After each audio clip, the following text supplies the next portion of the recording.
When the Mosaic rune word appeared, the classic dragon tail build was forgotten, and the secret knowledge about it was lost.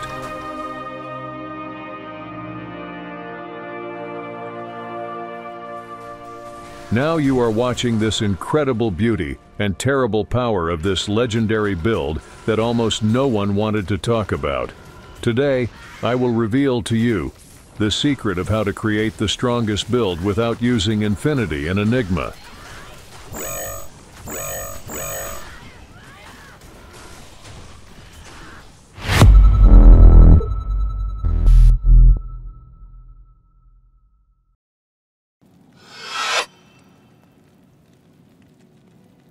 We will use the curse word Plague as a weapon. For this, we need claws with a runic talons base. This claw base will give us a fast attack speed for quick charge-ups. A pair of claws will give us the ability to curse a level 12 lower resist enemy with a 40% chance. As you understood, we don't need Infinity because our claws replace them.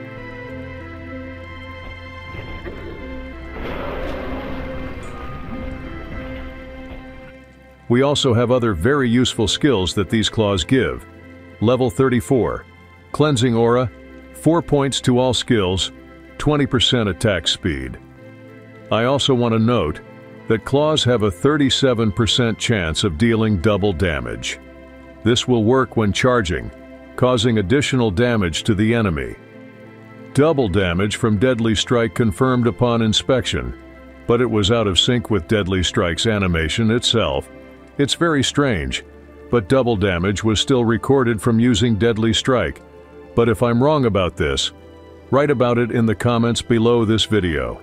It will be very good if as staff mods there are such skills as Claws of Thunder, Dragon Tail, Phoenix Strike, or Blades of Ice. Helmet.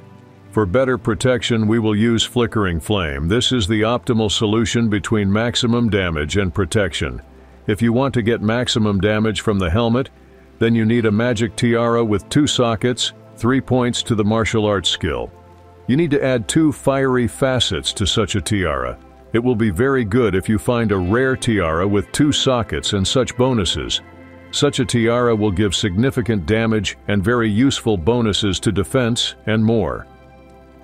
It should be remembered that the Dragon Tail skill is very dependent on bonuses to skills, strength, and dexterity. Therefore, Flickering Flame can be replaced with Andariel's Visage and Harlequin Crest.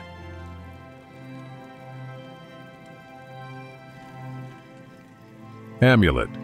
The optimal solution between maximum damage and protection will be the choice of Mara's Kaleidoscope Amulet. When replacing or missing this amulet, remember the main rule that I mentioned earlier, the presence of bonuses to skills, strength, and dexterity. It will be very good if you get a rare amulet that will have the necessary and auxiliary bonuses. Footwear. In many previous videos I explained what shoes are needed for a build based on the Dragon Tail skill. In this case we will use Gore Rider, which must be upgraded to the Myrmidon base. Of the important things we need in this shoe is a 15% chance to apply Crushing Blow. If you need the maximum possible damage from shoes, then you can replace Gore Rider with Shadow Dancer. With a bonus 25 points to dexterity, Shadow Dancer deals the maximum possible damage from shoes. But you can focus on survivability rather than the maximum possible damage from shoes and use Crafting Shoes with defense bonuses.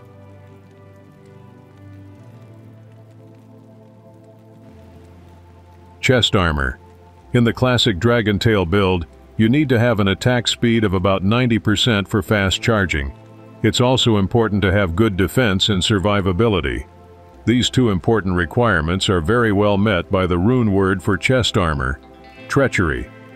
In addition, this rune word gives us nice support bonuses such as 2 points to the Assassin skill, level 15 Fade and Venom skills, and 20% faster hit recovery. This is not an expensive but very useful rune word for the chest armor we need. Treachery can be replaced with the Hustle rune. Hustle, this is a very good armor for moving around locations quickly. But if you plan to use Hustle, then you need to use Fade skill for better survivability. In past videos, I have shown in more detail the benefits and nuances of the Hustle chest armor and what a base is needed for a Hustle armor.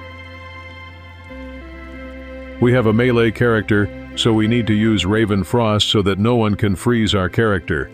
As a second ring, we will use Bull Cathos's Wedding Band.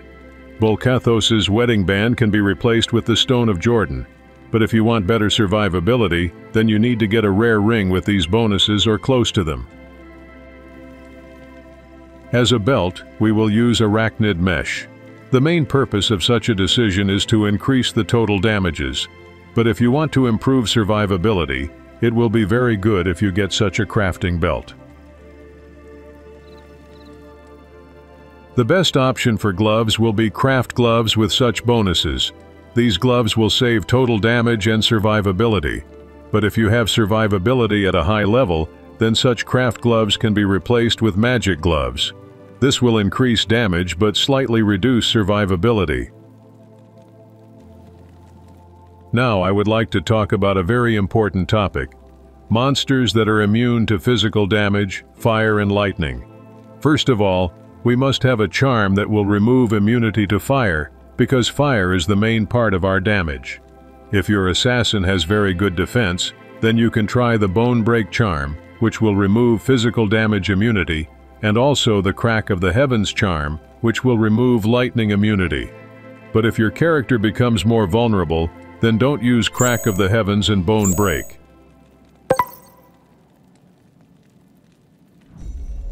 To fight monsters that will have immunity, we will use the skills Phoenix Strike, Blades of Ice, and Claws of Thunder. We will talk about this a little later. I insist that you collect skillers for martial arts skills with life bonuses. The fact is that 1 point added to strength or dexterity increases our damage by about 2,000. This is very important. Whether you like it or not, this is a fact that cannot be ignored. What to do if your martial arts skillers have no health bonuses? The answer is very simple. Add bonuses to vitality. This can be as a temporary solution until you get skillers with life bonuses. Let's consider how to allocate points to the character's statistics. In strength, we add points for equipment. If you don't have skillers with life bonuses, then we put points into vitality so that we have 1,000 life points. We add all the remaining points to dexterity. This is very important. This will increase the probability of hitting the enemy when charging charges. This is an important nuance that you should remember and not ignore. When choosing gear with bonuses to strength or dexterity, you should prioritize dexterity on the gear. Remember this important thing. If you ignore this important recommendation, take the bonuses from strength and dexterity and add them all to vitality. Then as a result, you will lose almost 25% of your total damage and will have noticeable misses when charging. If you have the best gear, the total damage loss will be even higher than 25%. I remind those people who think that an assassin is a paladin, a sorceress, or a barbarian. Assassin, this is a completely different character, and using the build as for other characters is a big mistake. Distribution of skills. Now I will show you something that no one has ever shown. An important nuance of the classic Dragon Tail build is the combination of the use of skills. To do this, we add the maximum number of points to the skills Claws of Thunder, Blades of Ice, and Phoenix Strike. Let's not forget that our main skill is Dragon Tail, and it is greatly strengthened by the Tiger Strike skill. We also add the maximum number of points to these two skills. The distribution of skills in Shadow Disciplines depends on our tactics and available equipment. In our case, we only add 1 point to the Shadow Discipline skills you see now.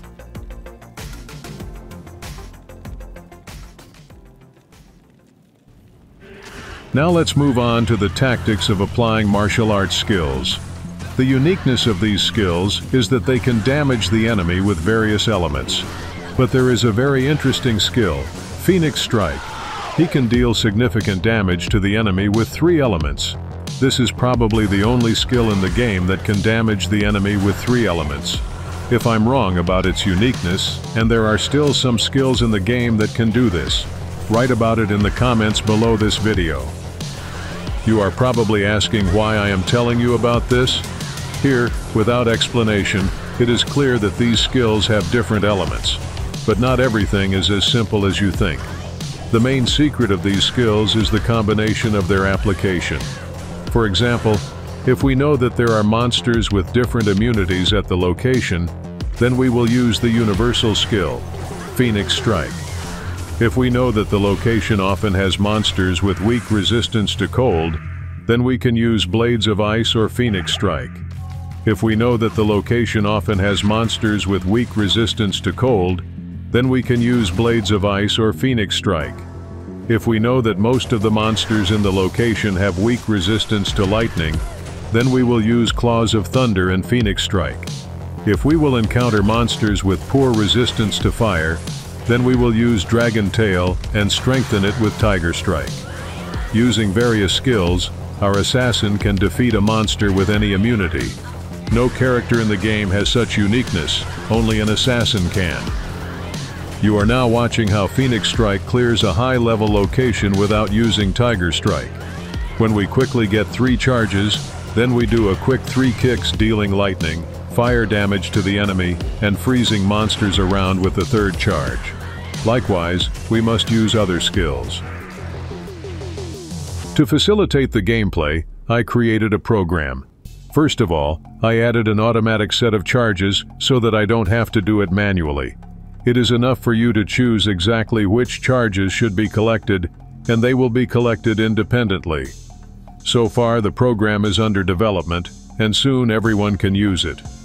Now you can see how I set the necessary skills for autoload, and you can watch how the assassin quickly charges and destroys the enemy just as quickly. I recommend subscribing to my channel so you don't miss the next videos and updates of this program, because it will have very useful and interesting features that facilitate the gameplay.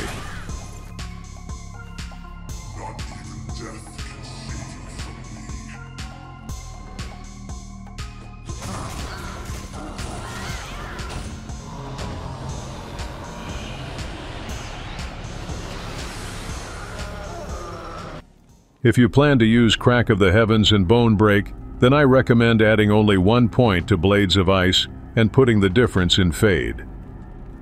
To weaken the enemy and strengthen the defense of our character, I recommend using Cloak of Shadows. This is a very useful skill, especially when we need to hit the enemy better in order to charge charges faster.